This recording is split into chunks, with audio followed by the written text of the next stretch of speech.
Welcome to Gold Derby. I'm senior editor Denton Davidson here with Ari, who was eliminated in 14th place on Next Level Chef last night in Curry in a Hurry. Ari, you had the top kitchen in this challenge. You seemed comfortable with the challenge of cooking curry. So what happened that landed you in this elimination challenge? It is a very tough challenge because for me, I really do enjoy making curry, but it is something that develops over time, right? Curry is not usually in a hurry. So I think that is what caught me off guard. Although I am very comfortable cooking curry, it's just not in a hurry. Is that something where being a professional chef might actually work against you because you're so used to making things the Yeah. proper way? And maybe a home cook is like, yeah, sure, I'll throw something together. Absolutely. It takes away from like kind of the art of it, right? I cook very passionately every single day and I like to do things the right way from scratch. And I go against the grain when I'm like, I'll just whip something together. It's so not in my nature. So yeah, it definitely worked against me in that challenge. And mid-round, the platform drops, and you're like desperate for something green or aromatics because you didn't really get a very good grab, even though you had the No, top platform. And no. instead, they give you a bunch of flour. So is that when the panic sets in? Absolutely. I didn't even get curry powder. I had to make curry from scratch, from memory. I had to just kind of taste test. I was adding like cinnamon and turmeric. So I had to build not only a dish, but build the curry powder myself. So I'm thinking, wow, I'm going to get, like you said, like some cilantro, something. And then they want us to make bread in about 13 minutes. I'm thinking these guys are crazy.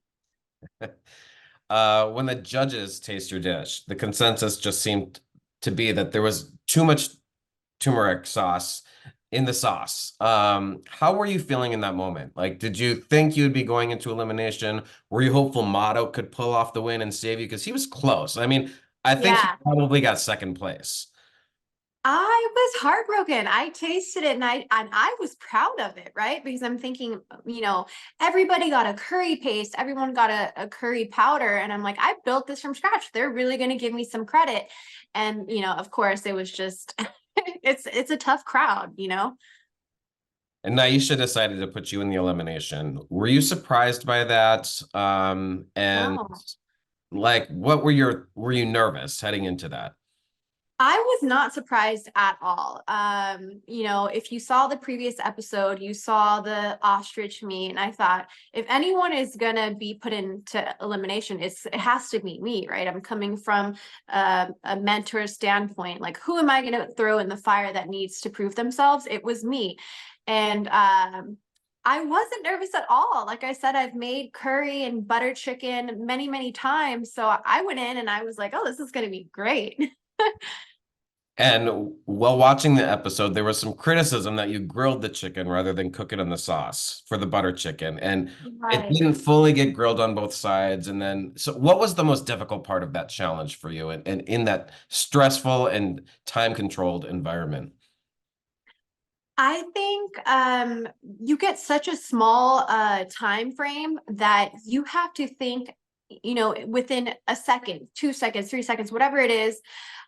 For me, I have made grilled, chicken curry many, many times, and I could tell it wasn't going to cook in the right amount of time. So I was like, all right, I have to just throw it into the sauce and pray that it cooks. And, it doesn't help that your idol is standing, kind of micromanaging. I don't know if you've ever had a job where your boss comes by and they're like staring at you and you're just like, I'm nervous for no reason. So it's a little bit of everything. So then they taste the dish and the news comes. You're eliminated going home. What sort of feelings come over you in that moment? I was definitely shocked. I thought I had it in the bag, but Lauren is such an amazing competitor that I was actually glad to go home to her specifically. Just, it's kind of like a testament to like her and I are both self-taught. So it was cool to be put up against somebody who also is like self-taught, but is kind of doing extremely well in the private chef industry. So it was cool. Honestly, I wasn't too sad about it. Well, listen, you made hot dogs, ostrich meats. You have to be proud of yourself going through this process and the wild things that got thrown your way. Talk a little bit more about those audition process, those audition levels, and working with those different ingredients.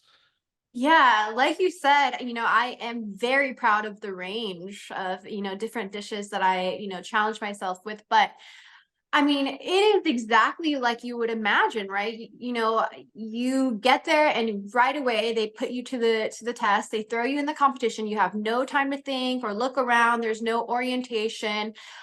So it's a shock. You hop off the plane, you're exhausted, and they're like, "Here's Gordon Ramsay. All right, you have 20 minutes to cook," and you're just like, "I just got here." Like, this is crazy. And the 30 seconds they give you to kind of grab from the platform feels like 5 seconds, and I couldn't see anything. You've got Mata and like just people are fighting over proteins. It's completely chaotic. And what was it like behind the scenes? I mean, what's it like when you're getting to know these other chefs that have the same dream as you, and then you're meeting these three powerhouse chefs in the industry, Gordon, Richard, and Nyesha? I think the environment was just so intense, and all of us were so nervous that we got along so well simply from the fact that we're all going through the same thing. And we are, Gordon Ramsay is all of our idols. So we're all really excited to see him. And he is just so amazing in person. I mean, so is Nyesha, so is Chef Blaze, but Gordon Ramsay's iconic. So meeting him was just a dream. That was enough for me. I could have just gone home that day and been fine. And where did the food passion and the passion for cooking begin for you? Talk about your journey and down this path. So I started cooking, at a very young age. I have a huge family. My family's from Mexico. I'm the first one born here in America. So it's part of our culture. I think cooking brings people together, and I love the memories that you can tie to a certain dish, a certain meal brings back memories. And so for me, I saw the joy it brought my family, and I loved seeing people's faces when they would eat delicious food. And it just carried on into my adulthood. When I finally, got out of my own house, with living with my family, I would experiment and kind of do all kinds of new things. And yeah, I mean, it really paid off. And what's next in your plans, or what are you currently doing? Let fans know how they can follow your journey and what you're up to in your career. So right now I am a private chef.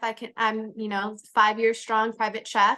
So I kind of stay quiet. I know Angela mentioned she works for a lot of celebrities, and I always have to sign an NDA. So I can't really share too much, but I do have something super exciting coming that I will be able to share.